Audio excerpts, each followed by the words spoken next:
The Church has many allies in their war against the morningstar, and those beyond the mouth of hell. One they get aid from, and they also have a conflict with. It's the Free State of Prussia. We go over the law we have for them today, so welcome back to the trenches. When the need to take out an enemy's strong point or assault, an especially powerful defensive line of trenches or redoubt arises, the Duke of Antioch often calls upon the famed Stoßtruppen, forces of the Free State of Prussia. These elite units often operate in deep forward positions, and quite often they carry secret orders or specific missions from the princes of the Church or the new Antioch High Command. The Free State shock troopers are selected and trained specifically to perform lightning assaults, master the firearms of close assault, and operate in fire teams that are perfectly synchronized in their combined arms tactics. Admittance to this elite group is strictly by merit. All members must be decorated athletes, under 25 years of age, unmarried, and must have demonstrated a high level of aggression on the battlefield.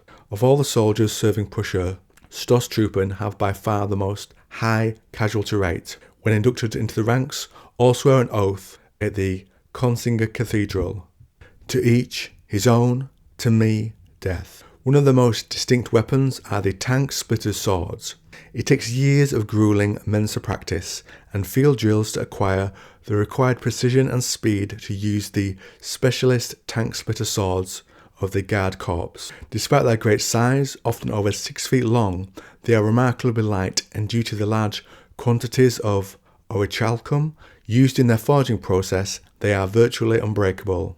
They are often used to disable tanks and other armoured vehicles by either slicing their arm open or disabling them with an accurate swing to sever their tracks. Before any battle, they are treated with a special metal melting chemical compound, which melts the armour, making it far deadlier against armour targets than those who wear none. Next up are the Prussian Feldkaplan, trench clerics who fight in the Great War.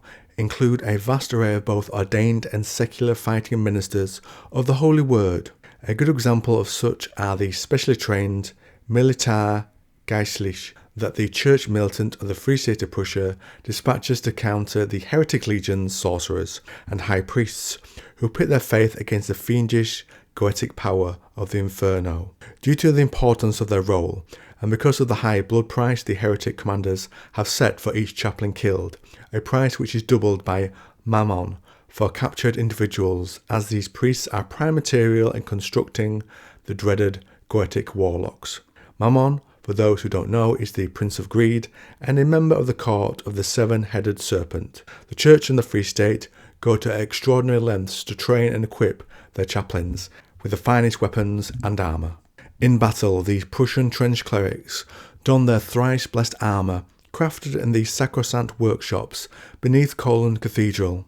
They are styled out of the armour of a bygone age to inspire the troops, but their functionality is state-of-the-art, as they utilise the latest metallurgical innovations from the Königsberg Institute of Warfare.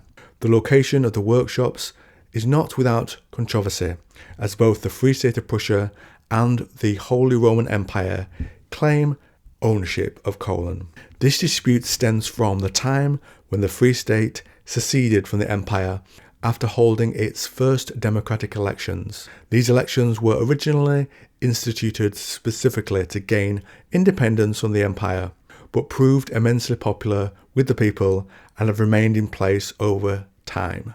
Luckily for Prussia, the Church considers the war effort more important than petty religious squabbles. By religious I meant regional squabbles, and has thus far placed the cathedral under their care in order to keep the war production going.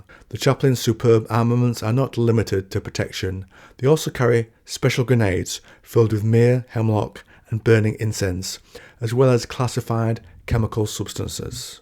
When detonated, the shrapnel of these grenades scatters embers that rapidly burn through anything caught in the blast. Next are the Prussian Hauptmann. The heretic forces lead the faithful in the arms race of tanks and other armoured vehicles. They are heavily armoured, fast-moving, and often armed with terrifying hell-forged, sacrilege-type tank mortars. These weapons are designed to penetrate trenches, pillboxes, and other defensive structures by employing technology that briefly tears through reality to puncture the defences.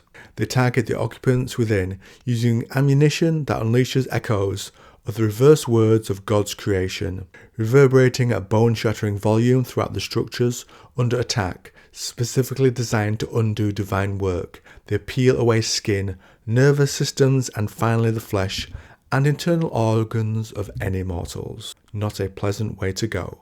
Layer by layer for each word as God's creation is undone, causing excruciating pain as the target slowly becomes unmade.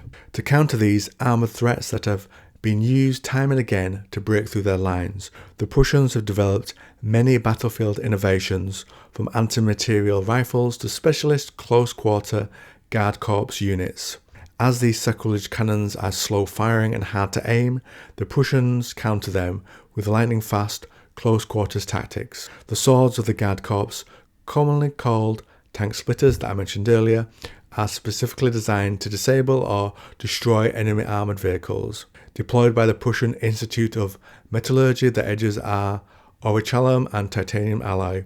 With these near monomolecular blades can cut through most vehicle tracks and armour with ease, disabling them whilst the rest of the units swarm the tanks with incendiary grenades. Speed is of the essence, as heretics are well aware of this tactic and counter such attacks with elite legionaries of their own, who compete with each other in capturing rather than killing the specialist Stoßtruppen, so they can be sold to the agents of the Court of the Seven-Headed Serpent as punishment for their audacity. And from Instagram, another take on the Prussian Stoßtruppen, which seems to be different to the earlier source, which I took from the Trench Primer, but similar as well, so I'll just go through it for you here. Protected by semi-sentient barbed wire that wraps around those foolish enough to stray too close, constant danger from the presence of prowling death commandos and artillery witch bombardment. The heretic trenches are a formidable obstacle for the faithful. The pyramid-shaped pillboxes and casemates of the infernal forces have turned back countless futile frontal assaults and withering machine gun fire and devastating hell-wrought artillery. Surprises are difficult to mount, especially when the moon waxes and the horrors created by the path of the beast prowl no man's land. During the recording of this video, I've realised I've referenced pillboxes twice, and I don't know what they are, so here for you and for me is what they are. They are a small, partly underground concrete fort used as an outpost. Now let's get back on with this last bit of lore. The weapon of choice against these formidable obstacles in Duke Constantine's arsenal are the Stoßtruppen, the elite shock troops of the Free State of Prussia. Even in this nation known for their militaristic ways, the Stoßtruppen are the elite, chosen from mountaineers and veterans of the fierce battles against the northern heretics, with the cream of the combat engineers and marksmen mixed in. They are called the Duke's Spear, for their specialty is to pierce the enemy lines and clear the path for the reserves. The training and selection process is ruthless. Athleticism is emphasised, as is the ability to rapidly advance over any kind of terrain.